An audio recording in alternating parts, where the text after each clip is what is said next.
Hi guys, welcome back. The iPhone 13 is a phone that certainly is not for the iPhone 12 users. And in reality, that's a simple, understandable thing, and hence there is no point in comparing the iPhone 13 with the iPhone 12 and stating it's a very minor update. Because I feel nowadays the improvements in tech world becomes largely noticeable with at least 2 years of gap. And while taking the iPhone 13 with such a perspective, well then, it's a great phone.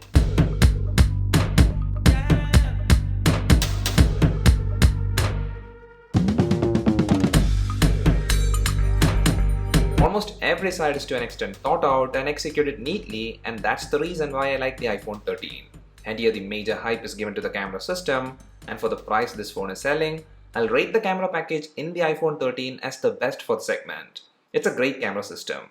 And here as you can see, there are two cameras on the back side, in which the main sensor is a 12 megapixel wide camera whose aperture is f1.6, and this sensor is now a bigger one, and it's a sensor shift optically stable camera. So from this, you should get the idea that this main sensor is the one that was used in the iPhone 12 Pro Max. And here the outcome is just great. Well, as you might have guessed, the shots captured in perfect conditions is very sharp and has perfect dynamic range, and also the colors, they look true to life. But here the main improvement is noticeable while we click photos in tough scenarios. And in such cases, the improvements happens both with final output as well as while we click it. Because with the iPhone 13, the photo capturing time in a dull lit environment scenario is quicker than the iPhone 12, and also the final photo does look more detailed and also sharp.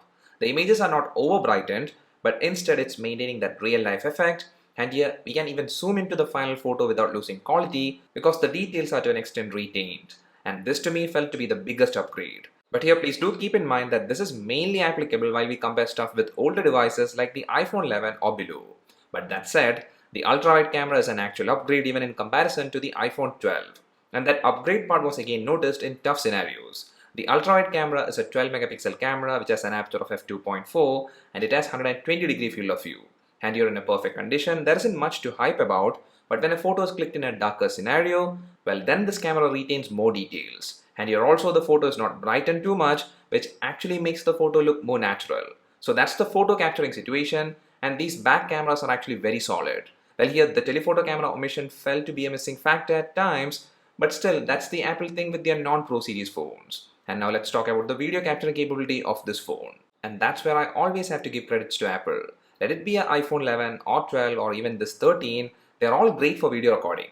And in that group, obviously the iPhone 13 has an edge at places, and here what I have to say in brief is that if you're a person who loves to take a lot of videos, this is a phone that's surely a default in the segment. 4K video at 60 FPS is crisp, and this time 10-bit HDR video can be recorded in 4K at 60 FPS. So if you're into such kind of a format which has restrictions, well then you will be happy. Now talking about restrictions, well let's talk about the software features in this camera, and their photographic styles and cinematic video. And here both these features are good, but I'm not sure how much a regular user is going to use it. Now photographic styles might be the more used one, but then that feature is hidden in this cluttered UI, so if you want to make use of it, well you need to do a couple of extra clicks, and here this feature is not a filter, but instead it's like changing the appeal of the photo, and that change is done in every object in the photo in the right manner.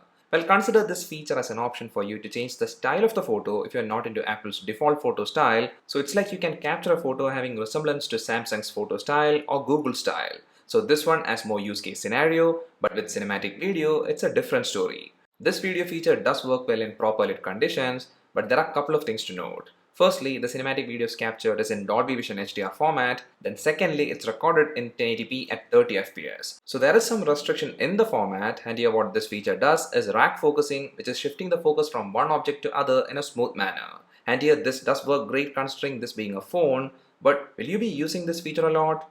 Personally, I won't, because while recording, I do prefer to record in 4K at 60 FPS with HDR off. And also the bokeh created around the object at times does struggle to perfectly even it out. And also the post-editing of this format can only be done in Apple devices with a supported software, so that's like more restrictions. But here these features are things that you don't have to use, and here the core things are done with perfection, and hence I'll rate this back camera system as the best in the segment. But when it comes to the front camera, I didn't notice a great improvement because Apple used the iPhone 12 sensor. This is a 12 megapixel f2.2 aperture camera, and here the selfies are sharp, and also the smart HDR4 processing is neat. But then the best part with this camera is without doubt its video recording capability. Cinematic video is supported, and also the max resolution for regular videos caps at 4K and 60 FPS, and if you're into vlogging, this is a handy phone for that. So that's the whole camera situation with the iPhone 13, and I feel this is a place where a major update has happened, and according to me, the second place I have noticed a very drastic improvement is with the battery backup. Battery capacity of the iPhone 13 has increased compared to the iPhone 12, and here because of this capacity gain and processor efficiency, I have noticed a much better battery backup. It's like I was getting approx 2 hours plus of extra usage with the iPhone 13 compared to the iPhone 12, and that's actually matching Apple's claims of extra 2.5 hours usage. And here with the moderately heavy usage, this phone's battery will last you through a day with like 20 to 30% battery remaining. And when it's time to charge, you can use a fast charger to top it up with the included lightning cable, or if you're into MagSafe charging, you can use that too.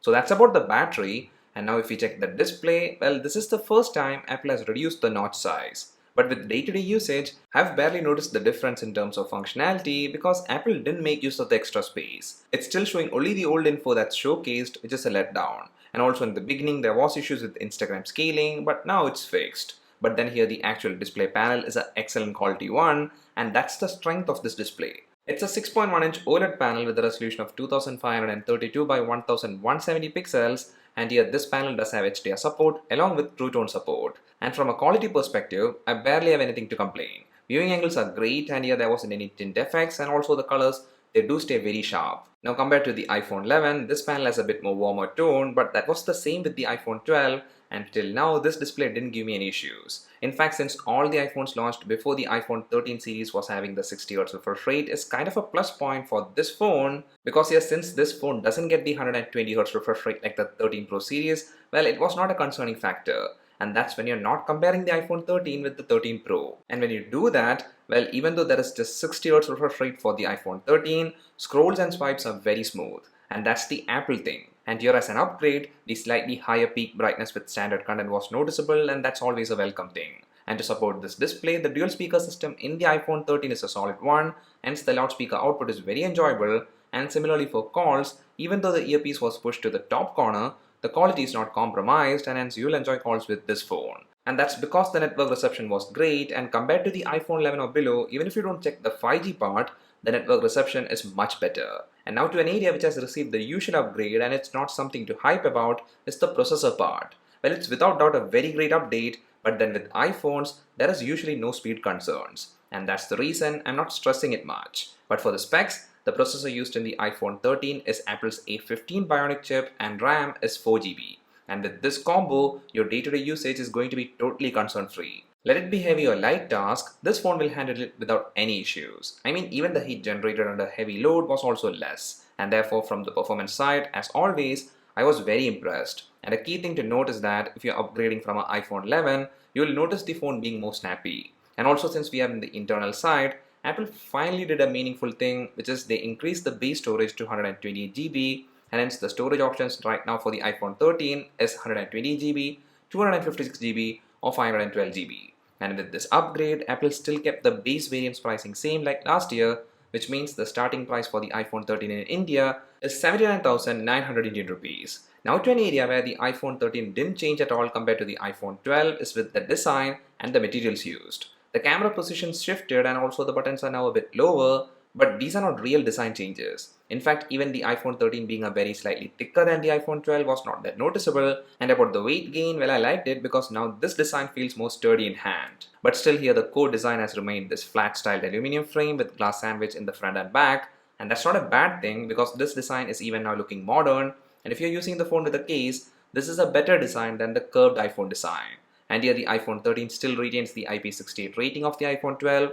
And also about the 5G thing, well, the Indian variant still doesn't get millimeter wave 5G, and about the Face ID part, there isn't any speed improvements in that, and also with the mask on, it still doesn't work by itself. And if in case you're thinking about the Wi-Fi version, it's Wi-Fi 6, and the Bluetooth version is 5, and about the sensors, all the needed sensors are present. And by the way, about the colors, well, this time I think the colors offered for the iPhone 13 are much better, and my favorite pick is the pink, followed by the blue and red. Well, that's everything about the iPhone 13, and as I stated in the beginning, this phone is for users who are upgrading from an iPhone 11 or anything before that. And for such users, they'll surely love this phone. In almost every factor there is improvement, and hence from that perspective, I can easily recommend the iPhone 13 for such users. But for anyone using the iPhone 12, well, for them, this is surely not a phone to consider.